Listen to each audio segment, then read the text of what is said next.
Hey guys, well, it took me 8 weeks, but I finally finished Mistborn, The Final Empire by Brandon Sanderson. This is the first in the Mistborn trilogy, or like the whole Mistborn cycle, which is 7 books now, I believe, at this moment. So I really enjoyed this. The reason it took me 8 weeks to read is because I was also reading the Oppenheimer book at the same time. It's kind of going back and forth depending on what my mood was that day. But I gotta say, very, very good book. I could see why Brandon Sanderson is so well loved by fantasy readers.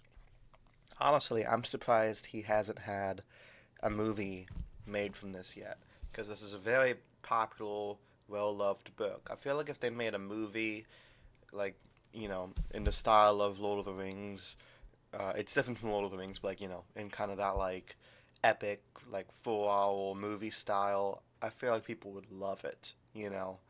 Um, so yeah, I'm kind of surprised why they haven't done that yet. But if they do, I'll be the first one in line, front seats.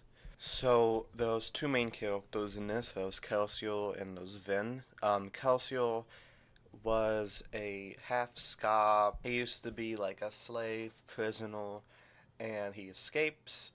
His wife is dead. She may or may not have betrayed him, but we find out later that she did not betray him, so that's cool. Um, he escapes the prison, and he gets together a thieving crew to overthrow the empire and kill the Lord Ruler. Because, yeah, the Lord Ruler is basically like Palpatine, I guess. Just, evil, sinister man. Except he's a lot handsomer than old Palpsy. So he gets together this group, and what they do is they kind of pretend to be noblemen and noble women to collapse the economy from the inside, which is really cool. The fighting doesn't really start until later in the book, which I like. It's more of like a heist book, which is pretty cool. So Vin is this orphaned Scar. The Scar are kind of like the lesser race, the slaves and shit like that. So she has been orphaned because her mom like killed her baby sister and then killed herself. Kind of unclear. Her dad's there, but he's not really like a good dad. I think he's like a nobleman. So, she had this like really mean older brother who'd always like bully her and say things like "I'm gonna leave you," "I'm gonna betray you," but it turns out he never did. So that's cool. Um, so because of this, Ven has a lot of trust issues, and I think the way that's written is very well done. I mean, I have trust issues myself. Obviously, nowhere near to the level Vin does, but I think it's very I don't know. As somebody who does have a little bit of trust issues, I'd say it's well written, kind of realistic in a way.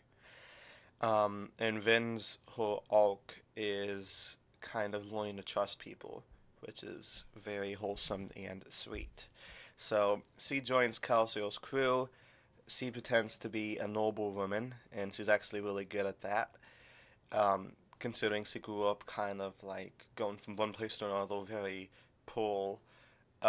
So she meets this nobleman named Ellen Venture, who is going to be king someday when his father dies, Simba style. And they start to fall in love, which she wasn't prepared for. And the whole time, Calcio's like, I don't know, we can't trust these noblemen. All the rich people are evil. And it turns out Ellen's not evil. You can't judge all rich people based on a couple bad rich people. Which is a good message. Exactly part of the problem. So it turns out that Ellen also doesn't like, his father and noble aristocrats and stuff like that.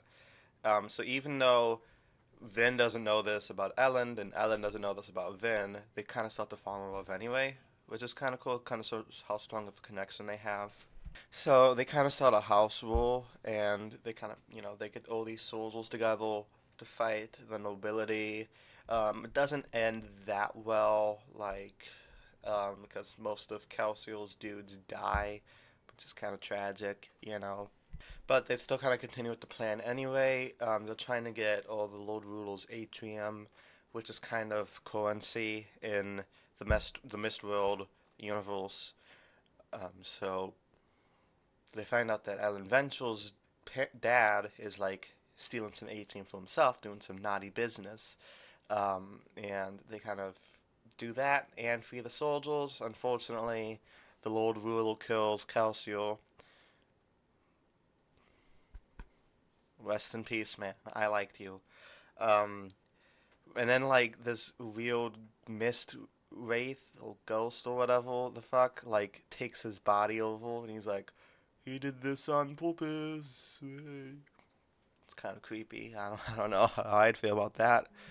But luckily, since Vin has mastered the art of allomancy and flochemi- flo whatever the fuck that other one's called, she is able to defeat the Lord Ruler by aging him to death, like the guy from the Last Crusade.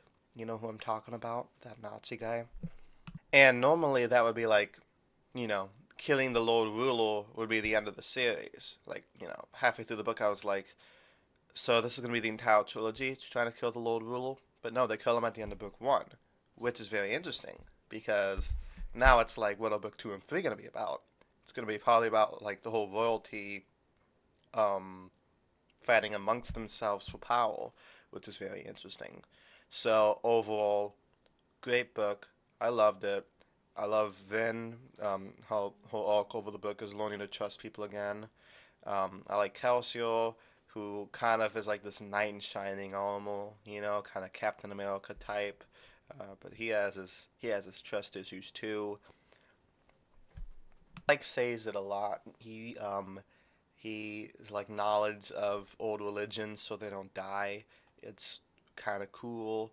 Island I enjoy too because he kind of goes against the mold of what you'd expect, like this, aristocratic teenager to be. You'd think he'd be like this spoiled, pompous asshole, but he's actually a good guy. So he's cool. Oh, yeah, the characters, the plot. If I had any criticisms, it would probably be the magic system was a little confusing at first. Brandon Sanderson kind of just throws you into it. Doesn't really like he explains it, but it's very confusing. Like I'm taking a statistics class or something, or chemistry class. But my approach to these kind of fantasy novels is to just keep going. Eventually, I'd figure it out, and I kind of did. I still don't totally get it. My stupid tiny brain still struggling to understand the components of allomancy, but you know, I just try to roll with it, if that makes sense. But at this moment, out of the 10 or 11 books I've read so far this year, I'd say Mistborn's my favorite. I absolutely love this book. I cannot wait to read books 2 and 3, which are on the shelf right over here. So I'll be starting book 2 after I'm done with the Ink Black Heart, which is the sixth book in the Coleman Strike series. I'm going to read that. Then I'm going to read the Well of Ascension. Expect the Well of Ascension review sometime in mid-November. And in the meantime, I still make book reviews, TV, movies, all that sorts of stuff. So subscribe below if you're into any of that. And let me know what you guys thought of Mistborn: The Final Empire. Please don't spoil the other books in the series. I'm telling you, please don't. I like coming into things blind. So yeah. Did you like this book as much as I do? Do you think it's overhyped? Please, let's start a conversation below. And until next time, peace.